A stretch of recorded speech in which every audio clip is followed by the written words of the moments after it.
السلام علیکم ورحمۃ اللہ وبرکاتہ۔ اعوذ باللہ من الشیطان الرجیم، بسم اللہ الرحمن الرحیم۔ قل انما هو الہ واحد واننی بریء مما تشرکون۔ اے نبی صلی اللہ علیہ وسلم فرما دیجئے کہ بس وہ تو ایک ہی معبود ہے، یعنی اکیلا ہے، اور بے شک میں تمہارے شرک سے بیزار ہوں۔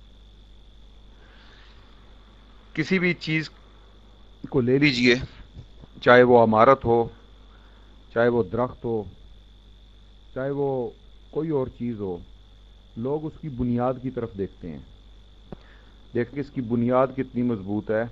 درخت ہے تو اس کی جڑیں زمین کے اندر کس قدر سرایت کی ہوئی ہیں۔ اسی طرح اسلام کے اندر عقیدہ بھی بنیاد ہے۔ بنیاد کے بغیر نہ ہی عمارت کھڑی ہو سکتی ہے اور نہ ہی درخت جو ہے وہ اپنے وزن کو سہار سکتا ہے۔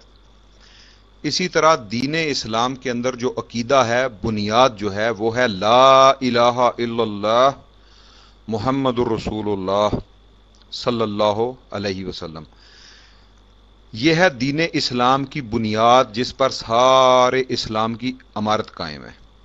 اب اگر بنیاد مضبوط ہوگی، ساری عمارت مضبوط ہوگی، اس پر جو اعمال کی وہ مضبوط ہوگی، وہ کھڑی ہو سکے گی۔ اور اگر بنیاد کمزور ہوگی یا نہیں ہوگی، عمارت کھڑی نہیں ہو سکتی۔ یہ ایک مسلمہ اصول ہے۔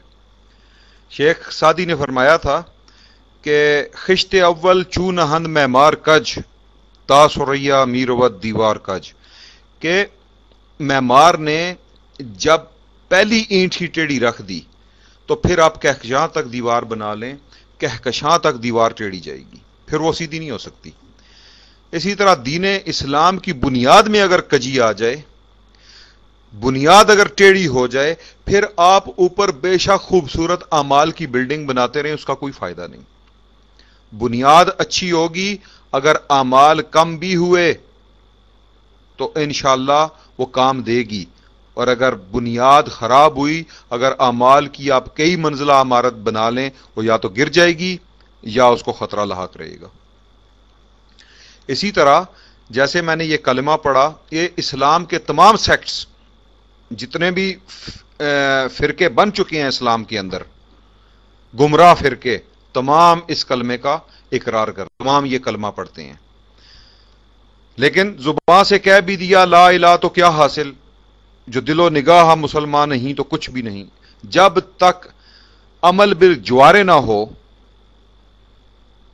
جب تک آپ اس کو پریکٹیکل لائف میں نہ لے کر آئیں اس کلمے کو، اس وقت تک اس کے پڑھنے کا کوئی فائدہ نہیں۔ اقرار باللسان و تصدیق بالقلب کے بعد بالجوارے۔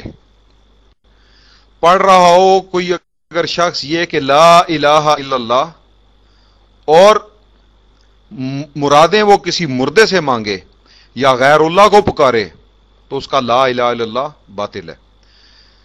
اس پارٹ 1 میں ہم لا الہ الا اللہ کو دیکھیں گے کہ یہ کیا ہے۔ پارٹ 2 میں انشاءاللہ ہم محمد رسول اللہ صلی اللہ علیہ وسلم کو دیکھیں گے کہ وہ ہم سے کس چیز کا متقاضی ہے۔ تو لا الہ الا اللہ، اللہ کے علاوہ کوئی الہ نہیں، کوئی مشکل کشا نہیں، کوئی حاجت روا نہیں، کوئی بگڑی بنانے والا نہیں، کوئی مختار کل نہیں، کوئی غوث نہیں، کوئی دستگیر نہیں، کوئی داتا نہیں، الا اللہ، سوائے اللہ کے۔ اللہ کے علاوہ جتنے بھی معبودان باطل ہیں وہ مخلوق کے بنائے ہوئے ہیں، اور معبود کبھی بنایا نہیں جاتا۔ قل هو اللہ احد اللہ الصمد لم یلد ولم یولد۔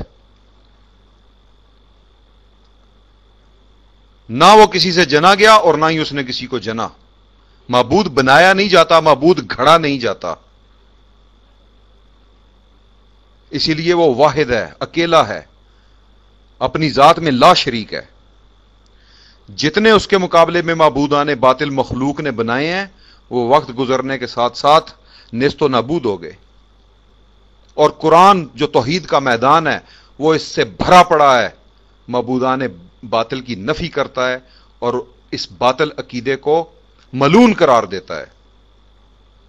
یہ شرک، اللہ کی ذات کے ساتھ شرک، یہ ایک ایسی بیماری ہے کہ اللہ غفور الرحیم ہونے کے باوجود یہ کہتا ہے کہ جو شخص شرک پر مرا میں اس کو معاف نہیں کروں گا، اس کے علاوہ میں جس گناہ کو چاہے معاف کر دوں۔ یہ ایسا گھنونا اور کبھی جرم ہے کہ اس سے بڑا ظلم کائنات میں کوئی نہیں کہ ہم خالق ارض و سما کے ساتھ مخلوق کو ملائیں، ہم مالک ارض و سما کے ساتھ مملوک کو ملائیں، ہم رازق ارض و سما کے ساتھ مرزوق کو ملائیں۔ تو میرے بھائیوں، یہ لا الہ الا اللہ ہم سے یہ تقاضا کرتا ہے کہ ہم اللہ کے ساتھ شریک نہ کریں۔ اللہ کے نبی صلی اللہ علیہ وسلم نے سب سے پہلی دعوت یہی دی، یا ایھا الناس قولوا لا الہ الا اللہ۔ صفا پر آپ چڑھے، آپ نے نہ شراب منع کی، آپ نے نہ زنا کے خلاف بولا، آپ نے نہ جوئے کی جو ہے وہ اس کے خلاف کوئی بات کی، اور نہ ہی آپ نے کسی اور بیماری کے خلاف بات کی جو اخلاقی بیماریاں موجود تھیں اس وقت کے عرب میں۔ سب سے پہلے جو آپ نے دعوت دی، آپ نے فرمایا یا ایھا الناس قولوا لا الہ الا اللہ، اے لوگوں کہہ دو لا الہ الا اللہ۔ کیا ہوگا؟ تفلحوا تملک العرب والعجم، فلاح پا جاؤ گے اور عرب اور عجم کے مالک بن جاؤ گے۔ آج کیا وجہ ہے کہ مسلمان لا الہ الا اللہ کا ورد بھی کرتا ہے، 1,00,000 کی اس کی تسبیح بھی کرتا ہے، لیکن عرب اور عجم کا مالک نہیں ہے بلکہ مملوک ہے یہود و نصارہ کا، اس لیے کہ ہم نے جو عمل بالجوارے تھا اس کو چھوڑ دیا، ہم نے لا الہ الا اللہ کے حقیقی معنی کو پیٹھ دکھا دی، اور اس عقیدے میں ہم متزلزل ہو گئے جس عقیدے کو مضبوط ہونا چاہیے تھا اور جس پر ہماری بنیاد، ہماری عمارت کھڑی ہونی تھی، اس عقیدے کو ہم نے کمزور کر دیا۔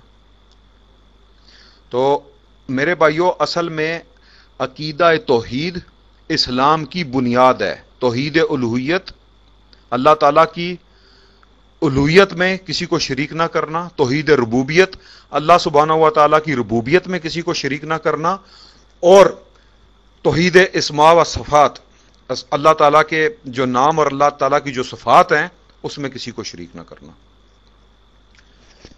جتنے بھی ہم نے اللہ تعالیٰ کے صفات میں یہ مخلوق میں سے شامل کر رکھے ہیں، جن میں داتا ہیں، مشکل کشا ہیں، حاجت رواں ہیں، بگڑی بنانے والے ہیں، بری کرنے والے ہیں، دستگیر ہیں، یہ جتنے بھی ہیں یہ ان کی اللہ نے کوئی دلیل نہیں اتاری، یہ ہم نے نام گھڑ لیے ہیں، شیطان نے ہمارے آگے یہ نام رکھ دیے ہیں جیسے اس نے پہلی امتوں کے آگے نام رکھے تھے، ود، سوا، یوگ، یوس اور نصر، حضرت نوح علیہ السلام کی قوم کے آگے تھے، وہ بھی بزرگ، ان کی تصویریں بنائی اور بعد میں۔ اسی طرح رسول اللہ صلی اللہ علیہ وسلم کے وقت حبل، لات، منات، عزا، اور آج ہمارے یہ داتا، مشکل کشا، حاجت روا، بگڑی بنانے والے۔ اور جب لوگوں کو توحید کی طرف ہم بلاتے ہیں وہ کہتے ہیں یہ جو اہل حدیث ہیں یہ اولیاء اللہ کے گستاخ ہیں۔ کیا اولیاء اللہ کی گستاخی یہ ہے کہ ہم ان کو اللہ کا شریک ٹھہرا دیں؟